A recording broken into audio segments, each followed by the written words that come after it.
Howdy, it's me, Medicated Mark, coming to you from the bunker system located underneath our villa found somewhere in the jungles of the Midwest, and coming to you, it's been a couple of weeks. Good sized stack of records right here, and stories if I can think of any. The only continuing story, the storyline, continuing narrative, is the knee. I went and had an MRI, X-ray. And the X-ray, the good news is the X-ray only shows the bones, right? But the good news is that for the guy of my age, 62 years old, who's basically jogged since he was, I ran cross country in high school. That's right. 1974, 75, track, 3 years. Cross country track 1 year. And then I just drank a lot of beer, but I lifted weights in college and I started running again. So anyway, since I basically out of college, been jogging, and I think, oh, I wonder if I did, But the point of this story is, with the X-ray, it says that my knees are in pretty damn good shape. That was good to hear. So had the MRI, and I got done with that. I was the last person in the room for the day, and the lady says, "You know what happens when you have metal on you?" I'm like, "Oh. No, well, let me show you." I'm like, "Oh." She was like teaching me, the old man, like a kid teaching me. She goes, "Here's a key." She goes, and the key's brass, but the little ring on it's metal. Hold it up, and the machine kind of like lifted up the ring. And then she took the key and she threw it in to the MRI machine, and it like went around in circles, and then kind of went to the end and laid down. She goes, "That's what happens when people don't take stuff out of their pockets. Like a penknife, you can imagine that flying around." I'm like, "Oh, I can see what you mean." So it's not like, I guess it might be like if you have metal in your body, like shrapnel. I don't have any more shrapnel in my body. They got it all out. Metal plate in your head. And apparently some tattoos have metal ink in them, which can burn. Now I remember asking that question, why tattoos? Well, she goes, the newer inks aren't like that. But she did say still, if they were fresh, they could do something like blur or something. So anyway, I laid really still. The whole thing got finished, and the MRI looked really good. And it's a meniscus. We knew it was going to be. I thought it might be the ligament, but now it was meniscus. It was discus tear, and then there's a thing on the other side of the knee that was stress, all from just. In the things I put my knees through, you would think. But no, a stupid slip in the yard pulling weeds on a little hillside. So I'm going to now that I can edit, this is so much fun.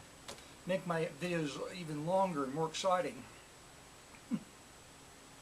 Here's the hillside. Now you're looking, the best thing is to look, maybe I'll just put the photograph if I could.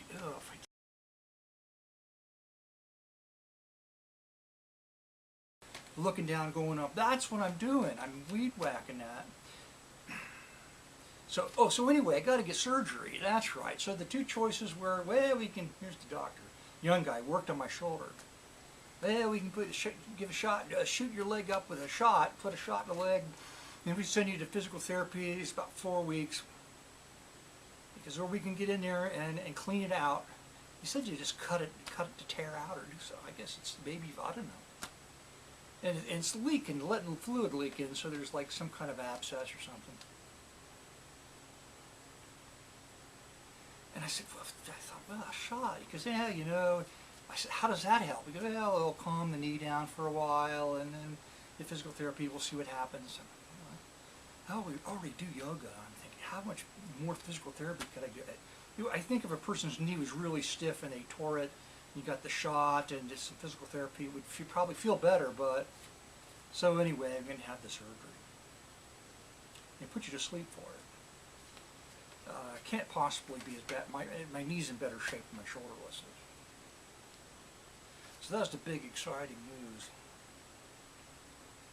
Has anything crazy happened? Probably, but I like to avoid thinking about that. Anyway, so let's go right to the records. This came from, get all that sticker off of there. Oh, so that's right. I had to go to the dentist. Been a while, been a year, or maybe, yeah. So get my teeth clean, all right? So there's a record store I stopped going to because they just sort of like moved things around, and it's stuff that I like. There was no more of it, and the prices were pretty high. And I'm just drive by it all the time. I've been driving by it for maybe as much as half a year more without going into it, just like I'd given up on it. But because I was at the dentist and then I had to go get the MRI, I had time to stop, and they had some records here. The prices generally speaking, it seemed like they were okay, you know, a little. But I found a few things. So in the dollar bin, I think this tape may come off on the border. It's Gordon Jenkins, his orchestra and chorus. That means easy listening, orchestral mood, and oohs and ahs from the chorus. Dreamer's Holiday, Gordon Jenkins. It's a fine cover there. Oh, so back to the hillside story. So the reason I showed the photograph of the hillside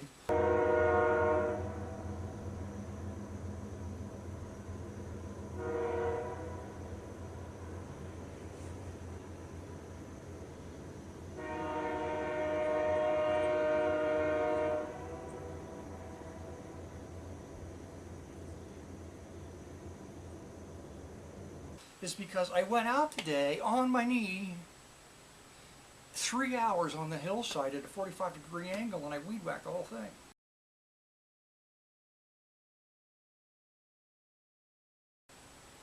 In preparation for having my surgery on my knee to make it feel better.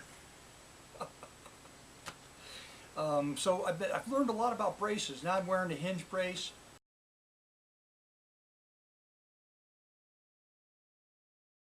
And so I put on the lightweight sleeve brace, the thick 7mm brace, sleeve brace, and then the hinge brace on top of that.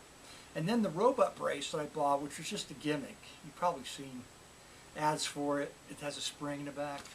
What? I knew when I bought it was just a gimmick. Oh. Anyway, I put that on and it's just maybe stabilize things.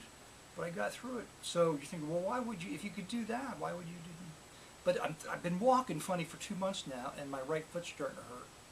I think it's not. I think it's just because my gait's different. So I got it. Not going to get better. I can live with it. That's what he said. And some people just learn to live with meniscus tear. But anyway, there you go. That's the reason why. Okay, here's an early look at this cover on this Somerset 101 strings. It's an early 101 strings with a great cover. I haven't seen that one. Great cover. Had to pick it up. This is also a great cover with a tape seams that probably won't come off. Tape seams, but a nice cover. Jane Powell, $1. David Rose. Jane Powell sings, I think, right? Sings, that's right. So that'll be interesting to listen to. Living Strings plus Organ. It's an Living Strings album I don't have. Lovely as the Sea. And for $1, I have no idea. What was the date on this? 1974. Les Variations of Rock and Roll.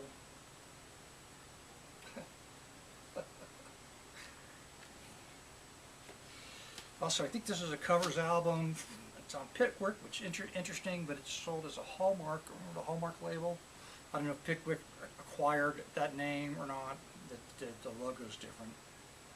But this is definitely an import. Pickwick International. Tops and Pops. I assume it's not the real people. They would list them on there, so that they're covers. So that'll be fun. Nice cover. On this one, Gypsy Violins. Bella Balka. Just bought it for the cover. Nice cover. And here we have Herbie Smith by request. Herbie Smith out of Dayton. Lounge singer.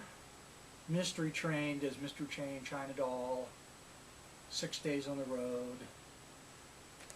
I think he sings. And then that's when he was young. It's the young Herbie. And if you liked Herbie Young, you'll like him somewhat older. Still out of Dayton, Ohio. Now doing, oh my God, Hard Times. Nothing much to really. Los Panchos.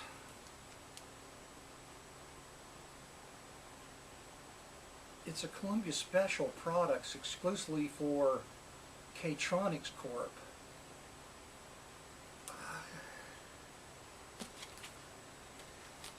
I don't have this one. The cover looks kind of familiar to me.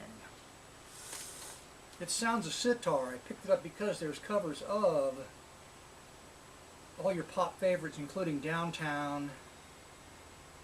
I think there's a Beatles song on here. Winchester Cathedral, Strangers in the Night, Eleanor Rigby on the sitar.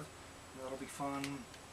An older, man, sticky glue they use on there is dangerous. I don't like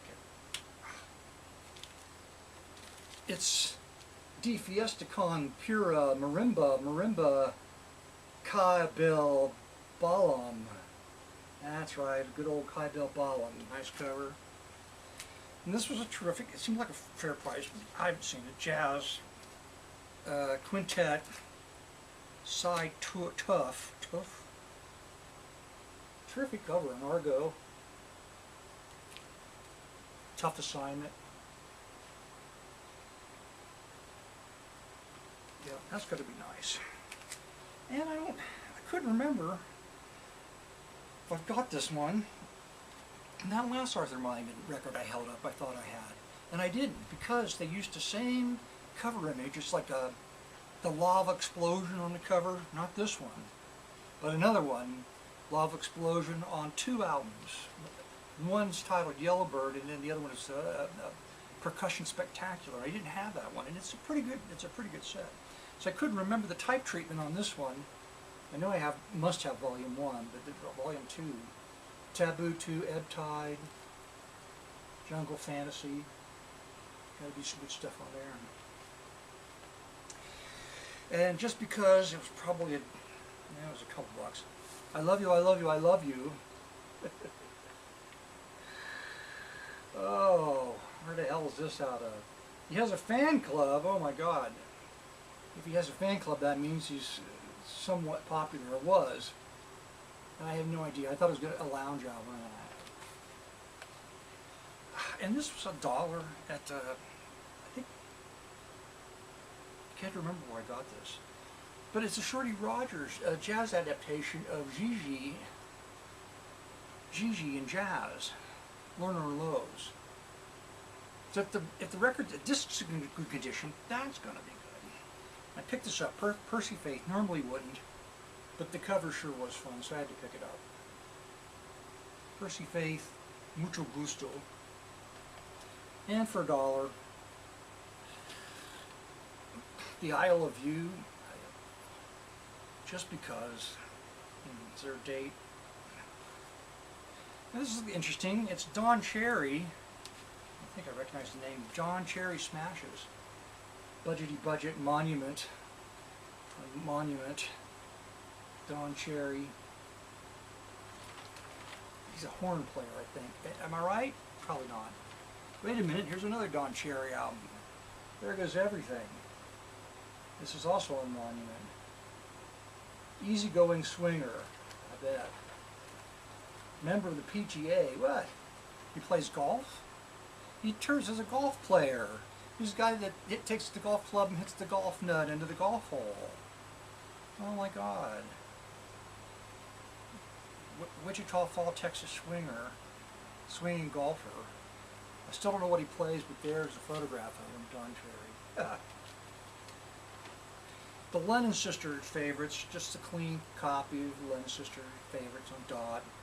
Nice photograph of them. Another nice photograph of the Lennon Sisters saying 12 great hits. Another compilation with a nice cover. A cover that wasn't so great. There's a big rip in the top, nonetheless, was $1. I don't think I have it. Sarah Vaughan After Hours. That'll be a sweet set. And for $1, just because it's a demonstration compilation, tops with the cutout in the album featuring the multicolored yellowish golden multicolor swirly vinyl. So nice. That's right. Worth every bit of $1. Some Enchanted Evening, Fred Alpaca. Interesting cover for one of his albums because he's an Hawaiian guy, right? Not that you wouldn't be able to go into a nice, dinner club in Hawaii that would look like this, but it's just not something you tend to expect to see on a Hawaiian album by a Hawaiian guy. Anyway, now this is one of the Mercury covers that are so nice, and you think you have it, but you don't. And I thought I had this one, but I don't think I do. Mike Simpson is Orchestra Discussion and Percussion. See, it's a gatefold. It's the same photo. No, it's not the same photograph. Different photographs on both sides. Gatefold. Gotta be nice. Ooh, oh my God. Really tiny type. I'm going to be typing for hours to blog this one. This is, oh my God. I bet I gotta get in the mood to blog that one. The Best of Ronnie Dove, Volume 2. I have no idea who Ronnie Dove is. I should, I don't. On Diamond Records. And a good copy of Wish Me a Rainbow, the Gunther Coleman chorus. This is the one with the chorus and bells. A very distinct 70s sound, the Gunther Coleman chorus from Germany. Oh my. Jeannie Riley, Things Go Better With Love. This is like a piece of tape, doesn't it? Black tape. But it's not. It's actually printed as a part of the cover, as well as this little tag here. Violator, The Rib, her hit song, The Rib, on Plantation Records. So these came from a thrift shop, I think. Where I found George Shearing compilation, the groovy cover. It's kind of like he's a new waver there on that cover. And again, another Lennon Sisters cover, nice, terrific photograph of Lennon Sisters. In your 60s get up, and another photograph on the back. A lot of fun. And speaking of Fred Alpaca, here he is, Hawaiian Village Nights. That's where he gigs out of. Orchestra conducted by Don Costa. It's a memorial album. Apparently this was made after he croaked. And it's very interesting in that the cover seems to be overprinted. No, it's not. It just knocked me down. Never mind. That's not that interesting. And from eBay, a couple albums. Les McCann, LTD Plays to Shout. It's a three-person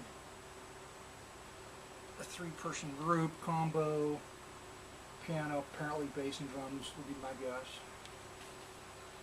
Capitol. Recorded in Mexico City, it's Marimbas Mexicanas, featuring Marimba Chaipas. You can tell I'm gaining confidence when I mispronounce things. And last but not least, alerted to this cover by Charles L. Well, they don't use full names, but real names here. So Protect the Innocents. It's a crazy cover that was probably on a crazy cover site, and I went to eBay and found a copy for $8 in sealed condition, and it's really a terrific cover because of him. The Weir Sisters and Larry. Her mouth is full of braces, and I think that's probably Larry in the middle. Why is he featured? Why can't it just be the Weir family, unless Larry's not part of the family? Lawrence Weir, that must be the dad. So the kids, and Larry Green, that doesn't happen. He has no relationship to the producer. It's a terrific cover, and I'll probably feature something from that. 2 songs, at least 2 songs, just so Charles Bell will have an opportunity, and I'm going to blog it anyway, so I'll just pester him with it on several occasions. Look, thank you, look at this, here you go. Okay, that's the end of that, right, all right. Turn the thing off and go upstairs and feature the musical sample.